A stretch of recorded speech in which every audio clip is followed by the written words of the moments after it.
There is a voice inside you that you've been taught to ignore. A voice that speaks in sensations, in impulses, in immediate responses that bypass rational thought. It tells you what you're drawn to and what repels you. It signals danger before your conscious mind can articulate why. It directs you towards certain people, certain experiences, certain paths. This voice is your instinct. And Sigmund Freud understood something that modern civilization works tirelessly to make you forget. Your instincts are not primitive urges to be suppressed. They are not embarrassing remnants of an uncivilized past. They are intelligence. They are information. They are your deepest self trying to communicate with you. And when you deny them, when you override them in favor of what you think you should want, you lose access to your authentic desires. You lose access to yourself. Most people spend their entire lives at war with their instincts. They feel drawn to something and immediately question it. They feel repelled by something and force themselves to tolerate it. They have an immediate visceral response and then spend hours, days, years rationalizing it away. They construct elaborate philosophical and moral frameworks to justify ignoring what their body is telling them. And they call this civilization. They call this maturity. They call this being a responsible adult. But Freud knew what it actually is. It's self-alienation. It's the systematic disconnection from your own nature. It's the replacement of authentic desire with socially acceptable preference. Let's start with a fundamental truth that Freud articulated in various ways throughout his work. You are not purely rational. You are not primarily a thinking being who occasionally experiences irrational impulses. You are fundamentally an instinctual creature who has developed the capacity for rational thought. Your instincts came first. They're older, deeper, more foundational. Your rational mind is a recent evolutionary development, a thin layer of consciousness sitting on top of millions of years of instinctual wisdom. And when your rational mind and your instincts conflict, when what you think you should want contradicts what you instinctually desire, you suffer. This suffering takes many forms. It might be the chronic anxiety of someone who has taken a career path that looks impressive, but feels completely wrong at an instinctual level. It might be the depression of someone who has forced themselves into a relationship that makes rational sense, but creates a constant low-level sense of being trapped. It might be the rage that erupts seemingly out of nowhere in someone who has spent years suppressing their instinctual responses to being disrespected or violated. It might be the numbness of someone who is so thoroughly disconnected from their instincts that they no longer feel anything clearly. Freud observed this suffering constantly. He saw people whose rational choices were killing them. He saw people who had constructed entire lives based on what they thought they should want, only to discover in their 40s or 50s that they had no idea what they actually wanted. He saw people who had become so skilled at denying their instincts that they had lost the capacity to recognize them at all. And he understood that this disconnection from instinct is not just uncomfortable, it's pathological. It creates neurosis. It creates psychosomatic illness. It creates a fundamental split in the psyche between what you are and what you're trying to be. Now, when Freud talked about instinct, he wasn't just talking about sexual desire, though that's often what people remember.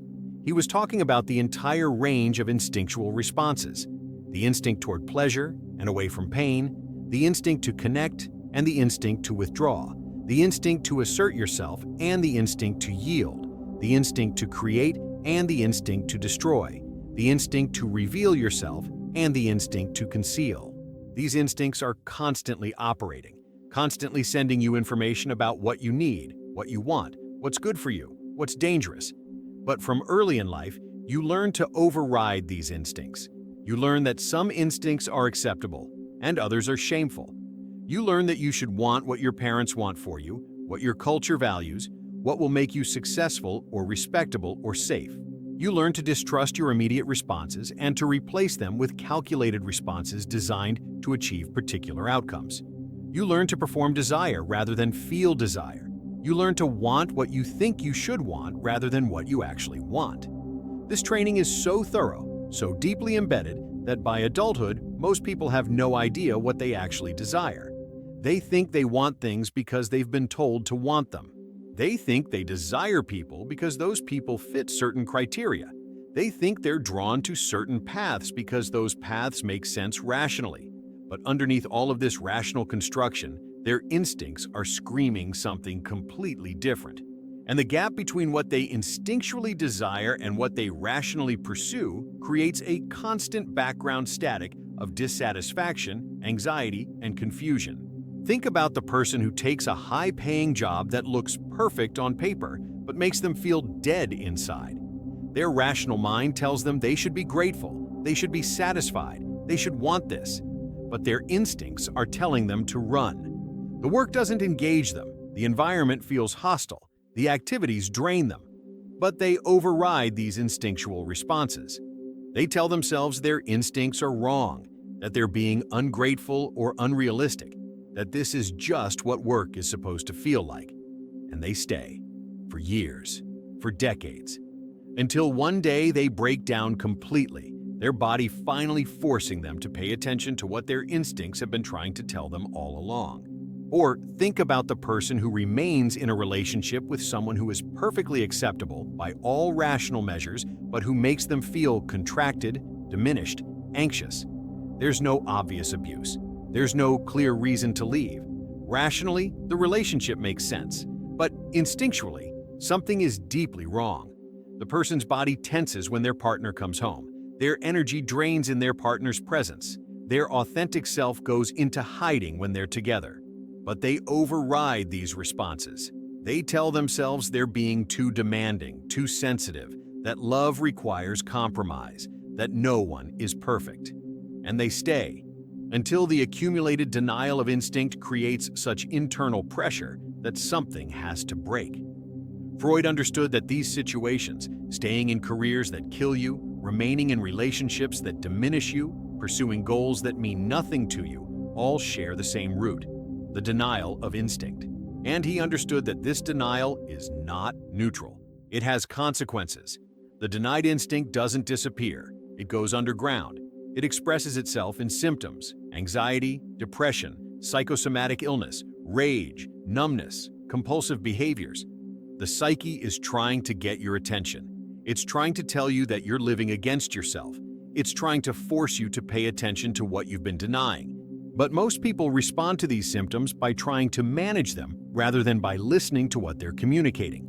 They take medication to reduce the anxiety without examining what the anxiety is trying to tell them. They distract themselves from the depression without asking what the depression is pointing toward. They suppress the rage without acknowledging what's enraging them. They try to push through the numbness without recognizing that numbness is what happens when you've denied your instincts for so long that you can no longer feel anything clearly. Freud's radical insight was that these symptoms are not the problem.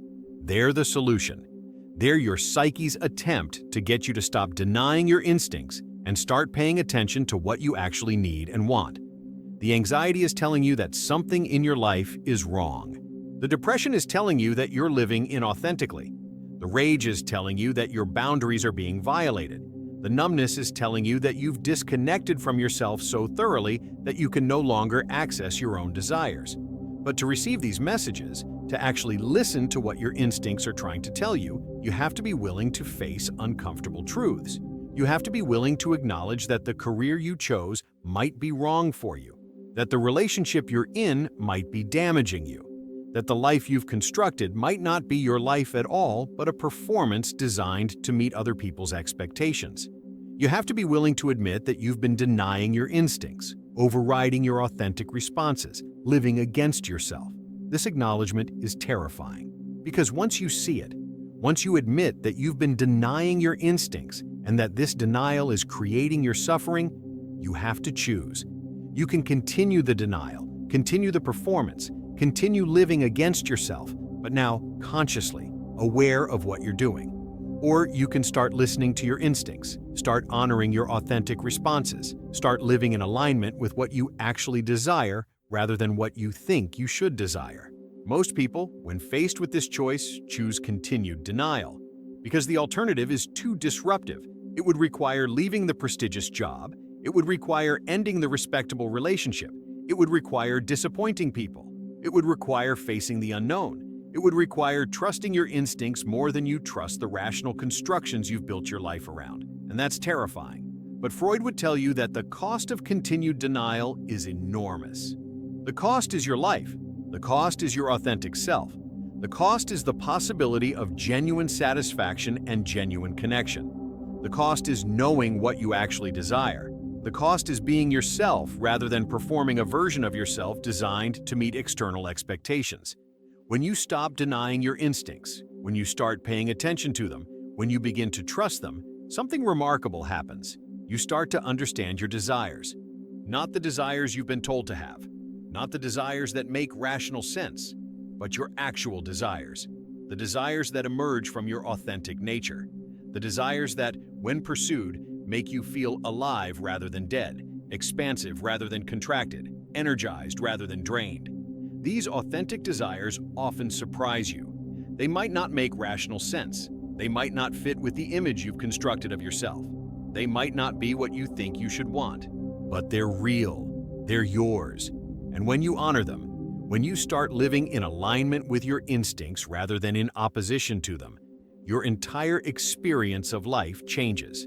You might discover that you're instinctually drawn to work that's creative rather than prestigious, that engages your hands rather than your abstract reasoning, that serves people directly rather than advancing your career.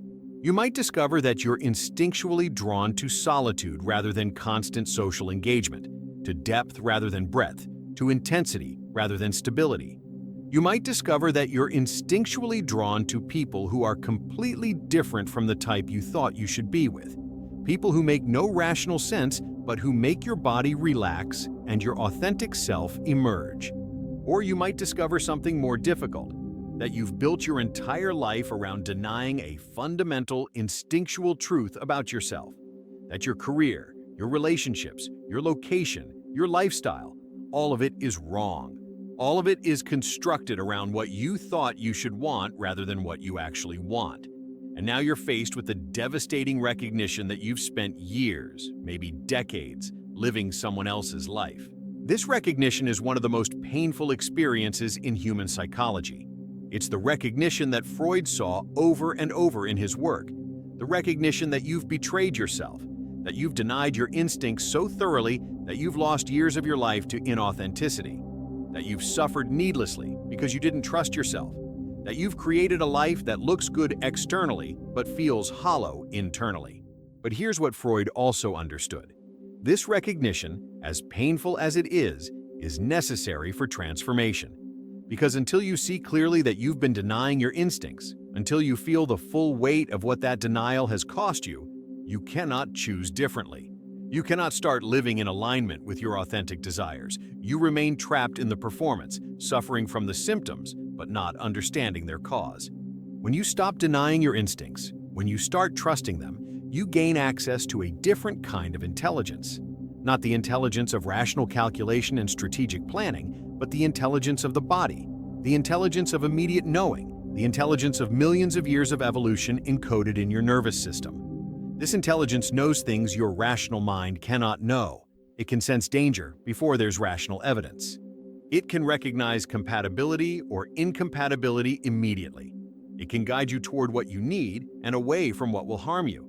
But accessing this intelligence requires a radical reorientation. It requires you to stop treating your rational mind as supreme authority and start treating it as one voice among many. It requires you to stop assuming that what makes rational sense is what you should do and start paying attention to what your instincts are telling you. It requires you to trust sensations, feelings, immediate responses, even when you can't rationally explain them. This is not about being impulsive or reckless. This is not about abandoning all rational consideration. This is about integration. This is about bringing your instincts and your rational mind into dialogue rather than letting your rational mind tyrannize your instincts.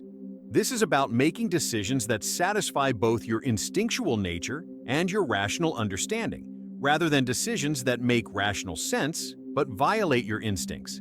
And when you do this, when you stop denying your instincts and start integrating them into your decision-making, you discover something profound. Your instincts were right. The job that made no rational sense but that you instinctually wanted turns out to be deeply satisfying. The person who didn't fit your rational criteria but who you instinctually desired turns out to be genuinely compatible. The path that looked risky from a rational perspective, but that you instinctually felt drawn to, turns out to lead somewhere meaningful. This doesn't mean your instincts are infallible. It doesn't mean you should follow every impulse without reflection, but it does mean that your instincts contain crucial information that your rational mind cannot access. And when you honor that information, when you take it seriously, when you integrate it into your choices, you make better decisions. You live more authentically. You experience more satisfaction. You understand your desires more clearly. Freud spent his career trying to help people access this understanding, trying to help them stop denying their instincts, trying to help them see that their symptoms were messages, trying to help them recognize that the suffering they were experiencing was not random, but was the direct result of living against themselves, trying to help them find the courage to trust their instincts even when those instincts contradicted everything they'd been taught about what they should want. And he saw that when people did this work, when they stopped denying their instincts and started living in alignment with their authentic desires, they transformed, not into some idealized perfect version of themselves, but into themselves.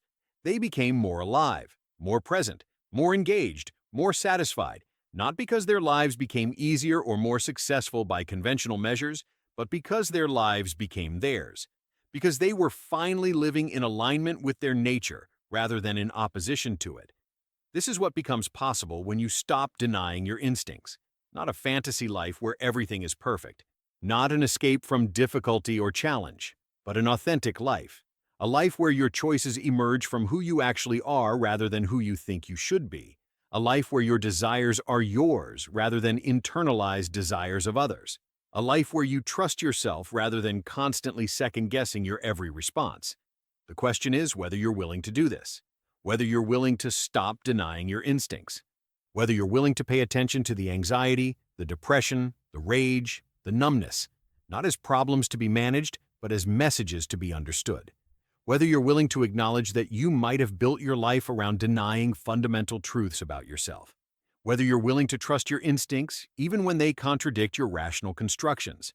Whether you're willing to live authentically even when it's disruptive.